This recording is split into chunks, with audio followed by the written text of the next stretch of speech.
ഇറാനിലും റഷ്യയിലും ആക്രമണം നടത്തിയത് പാകിസ്ഥാൻ്റെ നിർദ്ദേശപ്രകാരമാണെന്ന് താലിബാൻ തുറന്നു പറയുന്നു. അതായത് ഇസ്ലാമിക് സ്റ്റേറ്റ് ഓഫ് ഖൊറൈസൻ പ്രവിശ്യ എന്ന് പറയുന്നത് IS-ന്റെ ഒരു സംഘടന, ഒരു ബ്രാഞ്ച് പോലെയാണ്. അപ്പം അഫ്ഗാൻ അത് തുറന്നു പറയുക എന്ന് പറഞ്ഞാൽ ഞെട്ടിക്കുന്ന ഒരു കാര്യമല്ലേ? അല്ല, അഫ്ഗാൻ അത് തുറന്നു പറയുന്നു എന്ന് പറഞ്ഞാൽ അഫ്ഗാൻ സർക്കാർ എന്ന് പറഞ്ഞാൽ താലിബാനാണ്. താലിബാന്റെ വക്താവ് സാബിള്ള മുജാഹിദ് ഇന്നലെ ഒരു പത്രപ്രസ്താവന നടത്തി. പത്രപ്രസ്താവന ശരിക്കും ഖമനയെയും പുട്ടിനെയും അഭിസംബോധന ചെയ്തിട്ടാണ്. അല്ലയോ മിസ്റ്റർ ഖമനയി, അല്ലയോ മിസ്റ്റർ പുടിൻ, നിങ്ങൾ കേൾക്കൂ. നിങ്ങളുടെ രാജ്യത്ത് 2 ഭീകരാക്രമണങ്ങൾ നടന്നു. റഷ്യയെ സംബന്ധിച്ച് റഷ്യയിൽ സമീപകാലത്ത് നടക്കുന്ന ആദ്യത്തെ ഇസ്ലാമിക ഭീകരാക്രമണമാണ് അത്. റഷ്യയിലെ ക്രോസ്കസ് സിറ്റി ഹാൾ മോസ്കോ, അവിടെ നടന്ന സ്ഫോടനത്തിൽ നിരവധി പേർ കൊല്ലപ്പെട്ടു. അതുകൂടാതെ ഇറാനിലെ കർമൻ എന്ന് പറയുന്ന സ്ഥലത്ത് നടന്ന ഭീകരാക്രമണം, അവിടെ ഒരുപാട് പേര് കൊല്ലപ്പെട്ടു. അപ്പോൾ ഇറാന് നേരെ സാധാരണ ആക്രമണം നടത്തിക്കൊണ്ടിരിക്കുന്നത് ഇസ്രായേലാണ്. ഇസ്രായേൽ ഇറാൻ ആണല്ലോ പ്രധാന സംഘർഷ ഭൂമി അല്ലേ? ഹിസ്ബുള്ളയെ സഹായിക്കുന്നു, ഹൂത്തികളെ സഹായിക്കുന്നു, ഹമാസിനെ സഹായിക്കുന്നു ഒക്കെ പറഞ്ഞിട്ട് അമേരിക്കയും ഇസ്രായേലും കൂടെ ഇറാനെ അടിച്ചു. പക്ഷേ അതുകൂടാതെ നിങ്ങളവിടെ ഭീകരപ്രവർത്തനം നടത്തിയത് ഇസ്രായേലിൻ്റെ പണിയൊന്നുമല്ല, അമേരിക്കയുടെ പണിയൊന്നുമല്ല, പാകിസ്ഥാൻ ചെയ്തതാണ് ഞങ്ങളുടെ ഈ തെളിവുണ്ട് എന്ന് താലിബാൻ പറയുന്നു.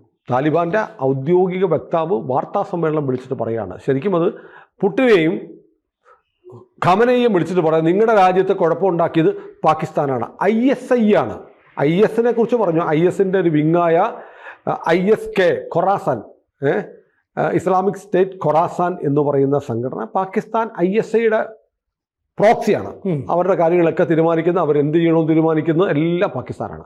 പാകിസ്ഥാൻ്റെ ഇന്റർ സർവീസസ് ഇൻ്റലിജൻസ് എന്ന് പറയുന്ന ISI ആണ് ഇവരെ നിയന്ത്രിക്കുന്നത്. ഇവരാണ് ഇത് നടത്തിയത്. അതിന് തെളിവും പറയുന്നുണ്ട്. അതായത് ഇവരുടെ 3 മാസത്തിനിടയിലാണ് ഈ 2 ആക്രമണങ്ങൾ റഷ്യയിലും മോസ്കോയിലും ഇറാനിലും നടന്നത്. അതായത് ക്രോസ്കസ് സിറ്റി ഹാളിലും കർമനിൽ നടന്നത്, ഇറാനിലെ കർമനിൽ നടന്നത്. ഇത് 2-3 മാസത്തെ ഗ്യാപ്പേ ഉള്ളൂ. പാകിസ്ഥാനിൽ നിന്ന് അബ്ദുള്ള താജിക്കി എന്ന് പറയുന്ന ആൾ, ISI പാകിസ്ഥാൻ്റെ ചാരസംഘടനയായ ISI പരിശീലിപ്പിച്ച ആളാണ്. ഈ അബ്ദുള്ള താജിക്കി നേരെ ഇറാനിൽ വന്നു. ഇറാനിൽ വന്നിട്ട് ഇതെല്ലാം ഏർപ്പാടാക്കി. എന്നിട്ട് ഇയാൾ റഷ്യയ്ക്ക് പോയത് ഉക്രൈൻ വഴിയാണ് പോയത്. ഉക്രൈനിലെത്തിയിട്ട് അവിടെ ഇരുന്ന് റഷ്യയിൽ ഓപ്പറേഷൻ ചെയ്തു. അപ്പം അന്ന് ഈ റഷ്യ പറഞ്ഞിരുന്നു, ഞങ്ങളുടെ ഒരു ശത്രു രാജ്യമാണ് ഈ ക്രോക്കസ് സിറ്റി ഹാളിലെ ഓപ്പറേഷത്തിന് പിന്നിലെന്ന് പറഞ്ഞു. അത് പെട്ടെന്ന് ആളുകൾ ഓർത്തത് അത് ചിലപ്പം ഉക്രൈൻ്റെ ഉദ്ദേശമാണെന്ന് എന്നാണ് പൊതുവിൽ വിലയിരുത്തപ്പെട്ടത്. അതുപോലെ പുടിന് അറിയാമായിരിക്കും ഉക്രൈനിൽ നിന്നാണ് ഈ അബ്ദുള്ള താജിക്കി ഓപ്പറേഷൻ നടത്തിയത്. പക്ഷേ പാകിസ്ഥാൻ്റെ ഓപ്പറേഷനായിരുന്നു. അപ്പോൾ ഒരുപക്ഷെ ഇനി അത് അബ്ദുള്ള താജിക്കി എന്നുള്ള ISIയുടെ പാകിസ്ഥാൻ ചാരസംഘടനയുടെ ആളാണ് ഈ ക്രോക്കസ് സിറ്റി ഹാളിലെ ഓപ്പറേഷന് പിന്നിലെന്ന് മനസ്സിലാക്കിയിട്ടാണ് ഞങ്ങളുടെ ശത്രു രാജ്യമാണ് ഇത് ചെയ്തതെന്ന് പുടിൻ പറഞ്ഞതെങ്കിൽ പുടിൻ പാകിസ്ഥാനെ കാണുന്നത് എങ്ങനെയാണ്? ശത്രു രാജ്യമായിട്ടാണ് എന്ന് വ്യാഖ്യാനിക്കേണ്ടി വരും.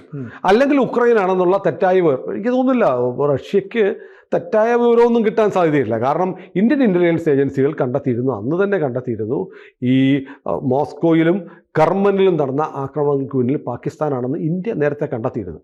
പക്ഷേ ഇപ്പം താലിബാൻ ഔദ്യോഗികമായിട്ട് പറയുന്നു, ഇന്ത്യ അന്ന് കണ്ടെത്തിയ വസ്തുതകൾ ശരിയാണ്, ഞങ്ങൾക്ക് അതിൻ്റെ കൂടെ കുറച്ചുകൂടെ ആഡ് ചെയ്യാനായിട്ട് ഞങ്ങൾ ഇപ്പോൾ മനസ്സിലാക്കുന്നത് ഈ അബ്ദുള്ള താജിക്കി അതാണ് ഇന്ത്യ കണ്ടെത്തലിൽ നിന്ന് വ്യത്യസ്തമായി അതിൻ്റെ കൂടെ കൂട്ടിച്ചേർത്തിട്ട് ഇപ്പോൾ താലിബാൻ പറയുന്നത് അയാളാണ് ഇതിൻ്റെ പിന്നിൽ. എന്തിനായിരിക്കും ഖമനയെയും പുടിനെയും അഭിസംബോധന ചെയ്ത് താലിബാൻ ഇപ്പോൾ പാകിസ്ഥാനാണ് നിങ്ങളുടെ രാജ്യത്ത് തീവ്രവാദി ആക്രമണം നടത്തിയതെന്ന് പറയുന്നത്? എന്തിനായിരിക്കും?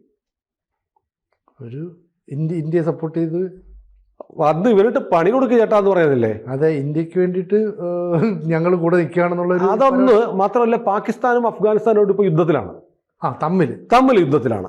അപ്പോൾ ഞങ്ങൾ അതിനിടയ്ക്ക് യുദ്ധത്തിലിരിക്കുന്നവർ മറ്റുള്ളവർ പറയാ ഞാനും സിനുവും കൂടെ അടി ഉണ്ടാക്കുകയാണ്. ഉടനെ സിനു എന്നെ വിളിച്ചിട്ട് പറയാ, പ്രശാന്തേ പണ്ട് മറ്റേ പ്രശ്നം ഉണ്ടായില്ല, നിങ്ങളുടെ ആ പ്രശ്നം ഉണ്ടായില്ലേ, നിങ്ങൾ പോയ വഴിക്ക് പുറയുന്നൊരു അടിയൊന്നുമില്ലേ, അത് ഈ ഇരിക്കുന്ന പുള്ളിക്കാരനാണ് കേട്ടോ എന്ന് പറഞ്ഞാൽ പ്രശാന്തും കൂടെ വന്ന് എനിക്കിട്ട് അടി തരില്ല. അപ്പോൾ സിനുവിൻ്റെ ഒരു ബലമായല്ലോ. അങ്ങനെ ആയിക്കൂടെ? അങ്ങനെ സംഭവിക്കും. അപ്പോൾ വളരെ ക്രൂഷ്യലായിട്ട് ഇവർ തമ്മിൽ വലിയ സംഘർഷം മുറ്റി നിൽക്കുന്ന സാഹചര്യത്തിൽ ഇറാനെയും മോസ്കോയെയും റഷ്യയും ഒരേപോലെ ഞെട്ടിച്ച രണ്ടിനും ഒരു തിരിച്ചടി കൊടുത്തിട്ടില്ല, പകരം വിട്ടിട്ടില്ല. പകരം വീട്ടാത്ത 2 ഇൻസിഡൻറ്റിൻ്റെ പുതിയ തെളിവുകൾ രംഗത്തേക്ക് വെച്ചിട്ട് പാകിസ്ഥാനെ പടം പിടിപ്പിക്കാൻ ഇറാനോടും റഷ്യയോടും ആവശ്യപ്പെട്ടു. അഫ്ഗാനിസ്ഥാൻ ആവശ്യപ്പെടുന്നു എന്ന തരത്തിൽ വ്യാഖ്യാനിക്കാം. അപ്പോൾ മാത്രമല്ല ഇന്ത്യ നേരത്തെ പറഞ്ഞല്ലോ, അപ്പോൾ ഇന്ത്യ ഇതിനെ എൻഡോഴ്സ് ചെയ്യുന്നുണ്ട്. ഇന്ത്യ പറയുന്നുണ്ട് ഈ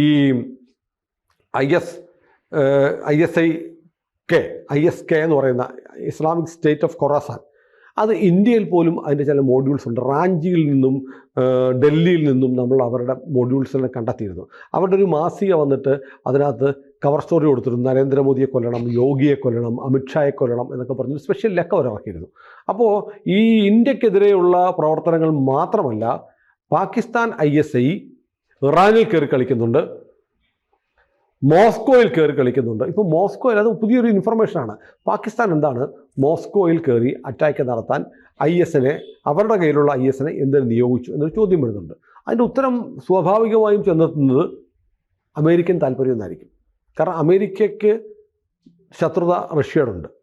ആ ശത്രുത നേരിട്ട് അമേരിക്ക ചെയ്യാതിരിക്കാൻ വേണ്ടിയിട്ട് പാകിസ്ഥാൻ്റെ സഹായം തേടി IS ഖൊറാസാനെ ഉപയോഗിച്ചിട്ട് അവിടെ ഒരു ഭീകരാക്രമണം നടത്തുന്നു. അതിന് ഉക്രൈനിൽ ചെന്നിട്ട് ഉക്രൈൻ വഴി ഓപ്പറേറ്റ് ചെയ്യുന്നു. അപ്പോൾ സാധാരണഗതിയിൽ റഷ്യ കരുതുന്നത് എന്താണ്? ഇപ്പോൾ ഉക്രൈനുമായിട്ട് യുദ്ധമാണ്, അതുകൊണ്ടൊരു സ്ഫോടനം നടത്തിയതിൻ്റെ പിന്നിൽ ആരായിരിക്കും? ഉക്രൈനായിരിക്കും എന്ന് കരുതും.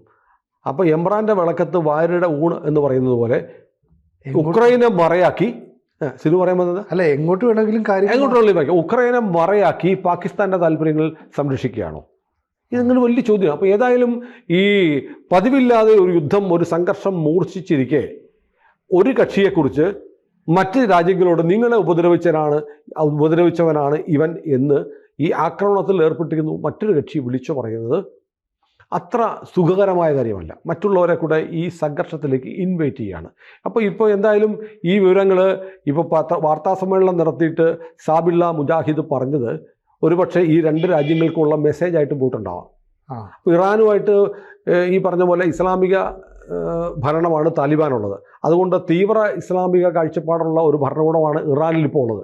അവിടെയും സ്ത്രീകൾ തലമുടി പുറത്ത് കാണിക്കരുത് എന്നൊക്കെ പറഞ്ഞ താലിബാൻ പറയുന്നത് പോലെയുള്ള ചില കർക്കശ്യത്തോടെയുള്ള മതനിയമങ്ങൾ അവർ പാലിക്കുന്നുണ്ട്. അപ്പം ഇവർ തമ്മിലൊരു മാനസിക ഐക്യം താലിബാനും ഖമനയുടെ ഭരണവും തമ്മിലുണ്ട്. ഇറാനുമായിട്ട് നല്ല ബന്ധമാണ് ഇപ്പോൾ തന്നെ റഷ്യ. അപ്പോൾ ഈ റഷ്യ ഇറാൻ അച്ചുതണ്ടിൻ്റെ ഭാഗമായിട്ട് നിൽക്കാൻ ആരാഗ്രഹിക്കുന്നു? അഫ്ഗാനിസ്ഥാനും ആഗ്രഹിക്കുന്നു. ഇവരുടെ പൊതുശത്രുവായിട്ട് ആര് മാറണം? അഫ്ഗാൻ ആഗ്രഹിക്കുന്നത്, താലിബാൻ ആഗ്രഹിക്കുന്നത് പാകിസ്ഥാൻ പൊതുശത്രുവാണ്. ഇറാനിന് അല്ലെങ്കിൽ തന്നെ ഇറാനും പാകിസ്ഥാനുമായിട്ട് നല്ല ബന്ധമല്ല. ഇറാനും പാകിസ്ഥാനുമായിട്ട് നല്ല ബന്ധമല്ലെന്ന് മാത്രമല്ല, ഇറാൻ ഈയിടെ പറഞ്ഞൊരു സ്റ്റേറ്റ്മെൻറ്റ് പാകിസ്ഥാനെ വല്ലാത്ത പ്രതിസന്ധിയിലാക്കിയിരുന്നു. കാരണം ഇസ്രയേൽ എങ്ങാനും ഞങ്ങൾക്ക് നേരെ നിരന്തരം ആക്രമണം തുടർന്നാൽ പാകിസ്ഥാൻ ഇസ്രയേലിൽ ആണവായുധം പ്രയോഗിക്കുമെന്ന് ഇറാനിലെ ഒരു മന്ത്രി പറഞ്ഞു ഓർക്കുന്നുണ്ടോ? അതെ. അത് പാകിസ്ഥാന് ഇഷ്ടപ്പെട്ടില്ല. പാകിസ്ഥാൻ ഇഷ്ടപ്പെടാൻ കഴിയുമെന്ന് പറഞ്ഞാൽ വെറുതെ ഇരിക്കുന്ന എൻ്റെ പേര് പറഞ്ഞിട്ട് ഇസ്രായേലിൻ്റെ അടി എനിക്ക് മേടിച്ച് തരണോ ചേട്ടാ എന്ന് പാകിസ്ഥാൻ ചോദിച്ചു. മുനീർ ഉൾപ്പെടെയുള്ള ആൾ പറഞ്ഞു ഞങ്ങൾക്ക് അതിൽ പങ്കില്ല. ഇറാൻ പറഞ്ഞതിൽ ഞങ്ങൾക്ക് പങ്കില്ല എന്നൊരു സ്റ്റേറ്റ്മെൻറ്റ് പാകിസ്ഥാൻ ഭരണകൂടത്തിൽ ഇറക്കേണ്ടി വന്നു. കാരണം ഇസ്രായേലിൻ്റെ കയ്യിൽ നിന്ന് 4 പാകിസ്ഥാന് മേടിച്ചു കൊടുക്കാൻ ഇറാന് താല്പര്യമുണ്ടായിരുന്നു. അപ്പോൾ ഏതായാലും ലോകത്തിലെ ഇപ്പം ഈ നമ്മുടെ ഇന്ത്യയുമായി ചുറ്റിപ്പറ്റി നിൽക്കുന്ന രാജ്യങ്ങളിലെ സംഘർഷാവസ്ഥയിൽ അഫ്ഗാനിസ്ഥാൻ ഒരു കീ റോൾ എടുക്കുന്നുണ്ട്. ആ റോള് അതിൻ്റെ ഒരു ഏരിയ ഒന്ന് വലുതാക്കി കിട്ടാൻ അഫ്ഗാനിസ്ഥാൻ ആഗ്രഹിക്കുന്നു. ഇന്ത്യ ഇപ്പം അഫ്ഗാനിസ്ഥാനെ സഹായിക്കുന്നുവെന്ന് പാകിസ്ഥാൻ പരസ്യമായി പറയുന്നുണ്ട്. അക്കൂട്ടത്തിൽ ഇറാൻ്റെയും റഷ്യയുടെയും കൂടെ സഹായം, ഇനി പാകിസ്ഥാനെ ആക്രമിച്ചില്ലെങ്കിൽ പോലും ഇറാനിൽ നിന്ന് കുറച്ച് ഫത്ത പോലെയുള്ള മിസൈലുകൾ അഫ്ഗാനിസ്ഥാന് കിട്ടിയ പുളിക്കോ? ഇല്ല. സിക്കന്ദർ പോലെയുള്ള മിസൈലുകൾ റഷ്യയുടെ കയ്യിലുണ്ട്. അത് ഇറാൻ വഴി 4-5 അഫ്ഗാന് കിട്ടിയ കഴിക്കുമോ? അപ്പോൾ ഏതായാലും ഞങ്ങളൊരു വൈറ്റൽ ഇൻഫർമേഷൻ നിങ്ങൾക്ക് തരുന്നു. നിങ്ങളുടെ രാജ്യത്തോട് ചെയ്ത ഒരു ചതി, ആ ചതിയുടെ പിന്നിൽ പാകിസ്ഥാനാണെന്ന് പറയുന്നു.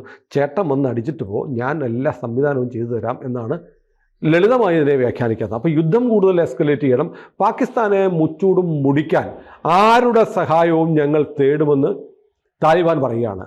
അപ്പോൾ ഇതിൻ്റെ പിന്നിൽ സാബിള്ള മുജാഹിദിനോട് ഡൽഹിയിൽ നിന്നൊരു കോള് പോയിട്ടുണ്ടാവും ചിലപ്പം. ആ കാര്യം അങ്ങ് പറഞ്ഞത് ഞങ്ങളുടെ ഇൻ്റലിജൻസ് ഏജൻസി കണ്ടുപിടിച്ചു, അത് തന്നെയാണ് നിങ്ങളും കണ്ടെത്തിയെന്ന് വാർത്താ സമ്മേളനം നടത്തി സാബിള്ള മുജാഹിദ് ബായി നിങ്ങൾ പറഞ്ഞോളൂ എന്ന് ഒരു ഫോൺ സന്ദേശം പോയിട്ടുണ്ടാവാം. ഒരുപക്ഷെ ആ ഫോണിൻ്റെ ഇങ്ങേ അറ്റത്തിരുന്നത് അജിത് ഡോവലും ആയിരിക്കാം. കൂടുതൽ വാർത്തകളും വിശേഷങ്ങളും നിങ്ങളിലേക്ക് എത്താൻ ABC മലയാളം സബ്സ്ക്രൈബ് ചെയ്യുക, ബെൽബട്ടനും അമർത്തുക.